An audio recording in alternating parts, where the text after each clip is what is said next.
exciting intros. Was that a good enough intro for you guys? No? Okay. Did you unbutton my shirt? Man, I probably unbuttoned his shirt. See, the whole point of that was I was trying to strip him naked. I mean, I'm just kidding. That's not what I do.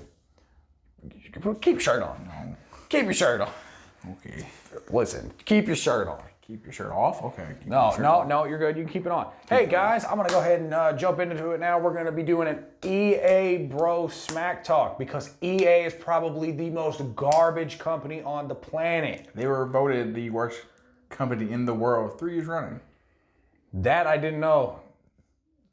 They're garbage. Why is that a voting thing? It's something you vote on. Why is that a thing? I wonder who, who started that? Who's the company that does that stuff? A bitter ass company. I don't know. Yeah, apparently EA's been voted the worst company in the fucking planet for the past 3 years. I guess video game company. I'm assuming there's worse other ones out there other than that. But yeah, mainly the reason why they're so bad is because there's a few different reasons. A, they decide microtransactions is above yours and my opinions when it comes to making good games. B, they gobble up good companies and turn them into crap, unfortunately. And C, realistically speaking, they don't treat their people much better. Yeah, they had a class action lawsuit about mistreating their workers, making them work too long for a certain amount of pay. Yeah. But we'll get into all that. If you can't tell, we're going to talk about EA this video. If they couldn't tell already, I think we need to start over. You're good. But before we get into everything, guys, we want to hear what you guys have to say down in the comments about the EA just debacle in general. Like, what do you think about EA's microtransaction ruling, about how they treat their employees, and just in generally how EA runs as a company and how they have ran. But we'll get into that in a moment. Stick with us. Hey guys, you guys ever worked at a company before where your boss kind of treats you like crap? You know, looks kind of like this? Yeah, we have too.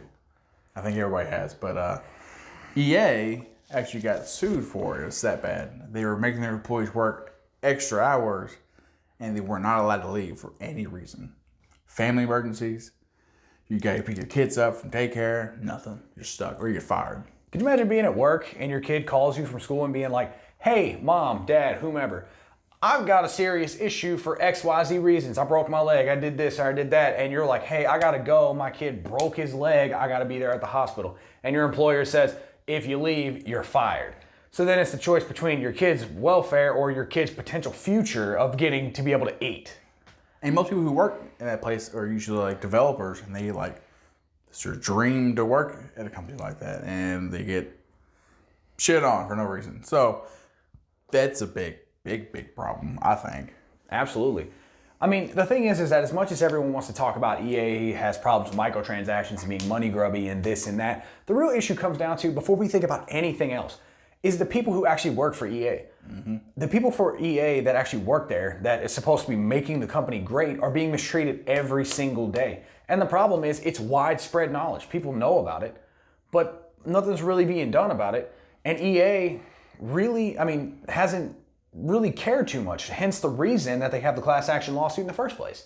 But really, EA, from what we could tell, hasn't even backed off of what they've been doing. They pretty much have to lose the case in order for them to do anything about it. Yeah, I think they settled everything out of court, which means that the person who sued lost the case, but they got a bunch of money.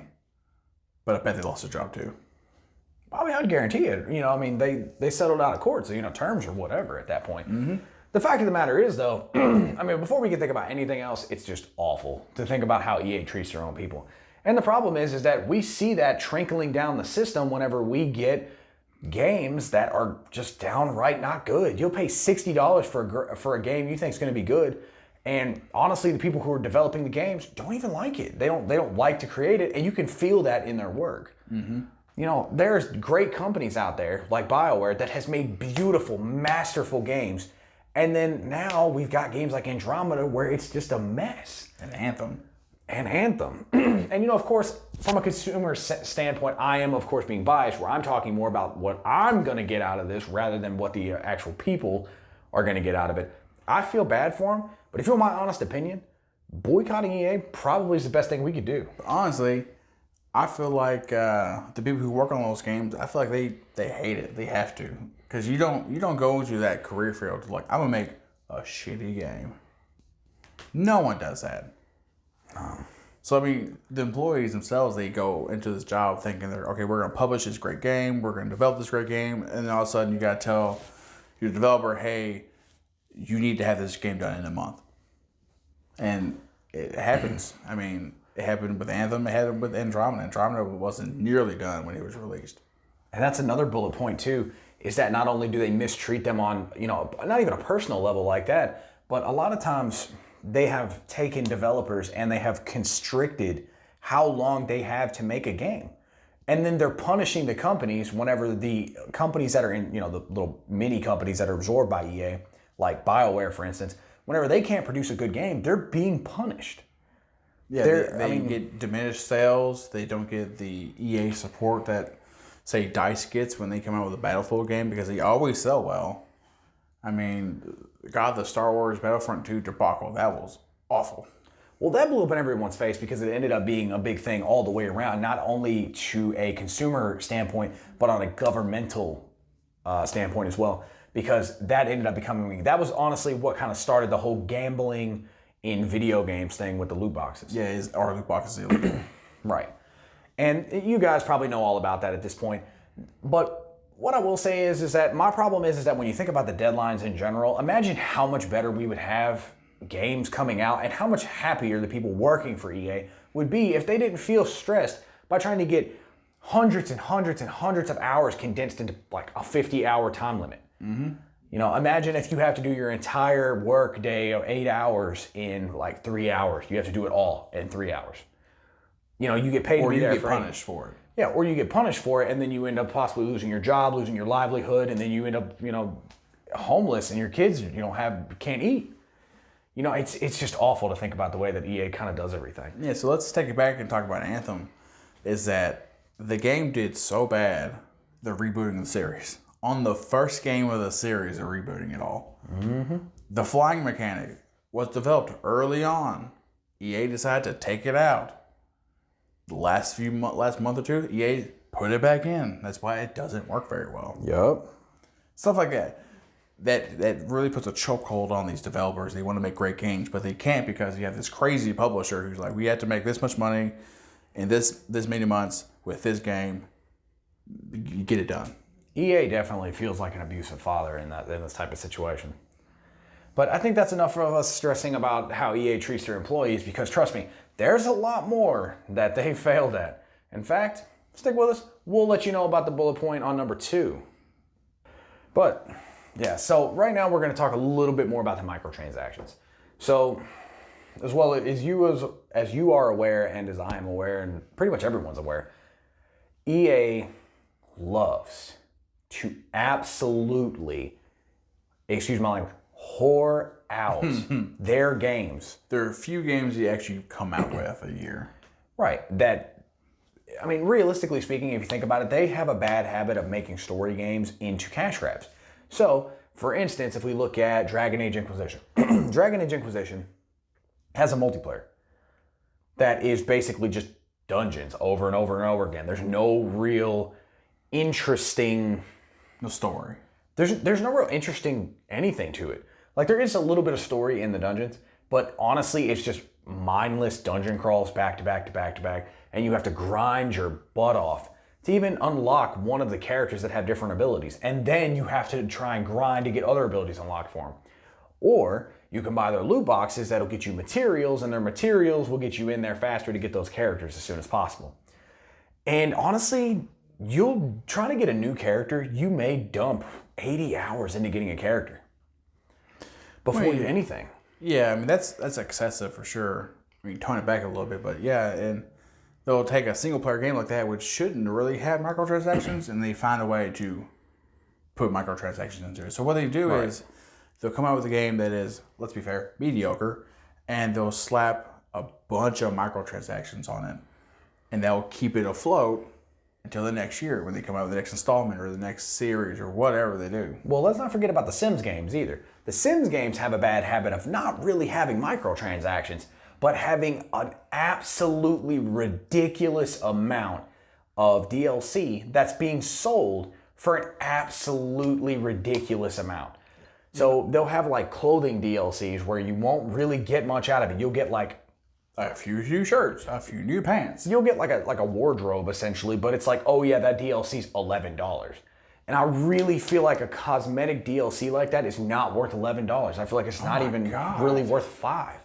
$11 for some virtual shirts. That's how they do it, unfortunately. And that's sad to say. Their actual expansions cost an arm and a leg. And the minor stuff is $11 or $12. They absolutely take advantage of people's love for these games. Mm-hmm. And I mean, realistically, the problem is that the company doesn't even care. The head of their company has even made statements in defending microtransactions completely. Basically, what he was getting at, I'm just going to cut through all the nonsense of what he was saying. He's essentially saying that the reason why they continue to do microtransactions and ignore the main populace is because people buy them. People buy it. It's enough on their side to where they're getting paid. And they're basically saying that the people who are complaining are the minority, not the majority. Which, even if it's true, those people are the ones that are actually speaking up because they don't want their games to be influenced by microtransactions. And then not to mention the fact that in a previous part of this video, we talked about how microtransactions even affect the people that are at the facilities. Those people are basically scrunching all their time to try and get these games out as soon as possible, just for them to end up being crappy cash grabs. And then when they end up being a crap game with an obvious cash grab and a paywall to even get in and play, then those companies are the ones that suffer. And then those people are the ones that suffer all the way down. So the people out here that are supporting microtransactions, realistically, if you're one of them and you're watching our video, you really need to stop. It is an absolute travesty that people still pay for that. Yeah, and the head of the company, he said the majority of people who play the game still use them. Yeah, I think how many people play EA games? Millions of people. Even if 10% of a million is what, 10,000 people. That's a lot of people. And you got to think, if on average they're selling DLCs for $6 a pop, it's a lot of money to be made in DLCs. Of course, they're not going to care because people are out there buying them. And I mean, the thing is that you got to keep in mind, EA is not a new company. It's definitely a company that even I grew up playing. I mean, everyone knows the iconic EA Sports. It's in the game. That nonsense. Let's be real. Everyone knows EA, but EA was a great company back in the PS1 and early PS2 era. Mm-hmm. Once we started to get to the point where online transactions were more and more readily available, we saw a little bit of it in PS2 era, but mainly in the PS3 era where, that was where the internet had started to boom into console technology and everything, and everyone had access. That's where we really started to see a big issue with this. And EA doesn't show any signs of slowing down. At this point, they make so much money off the stuff that honestly, in their eyes, if they stop making the microtransactions, they'd probably lose a lot of money. They probably would lose a lot of money, but they would curry a lot of favor with us. The fact of the matter is that if you want my honest opinion, they need to stop transactions and work on a better business model, or at least start weaning themselves off of it to move in favor of a new business model. The issue is that if you're making that much money doing microtransactions and you're eventually turning your fan base into this, basically you're turning against them. Very spiteful fan base. Eventually it's going to blow up in your face. This can only be sustainable for so long.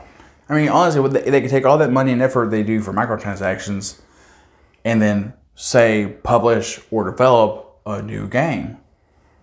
And with all the money they have, they can push a brand new game to the moon and it'll sell pretty well. I mean, I just don't know. I don't know with them anymore. I used to love EA. I played EA games all the time. I remember I would look make sure EA was on the front of the box because I was like, okay, it's going to be a good game. I know it is. That's PS2 era. Now, if I see EA on it, I don't want it. There's a good, fair chance I'm not buying it. Sorry. Honestly, I get it. I mean, the fact of the matter is that EA is honestly one of the worst companies when it comes to this type of practice.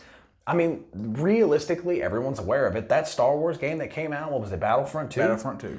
Battlefront 2 is one of the most obvious disregard for the customer and its own video game franchise. It not only gave a subpar story mode, because that was not their main focus, but they created a fantastic video game multiplayer where it played well, everyone enjoyed it, but the issue was is you put in 80 plus hours to get one character. And the whole point of it was for you to buy the boxes. That was the whole only way point. to level up your online character, whichever class you play as, you had to get it in a loot box. The only way to get a loot box is to pay for it. It sucked. Now, I have played it recently. The store mode, they've added a lot to it. It's good. It's not great. It's good.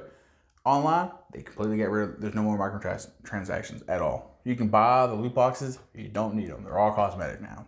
That's good. And that's the thing. Took them 2 years.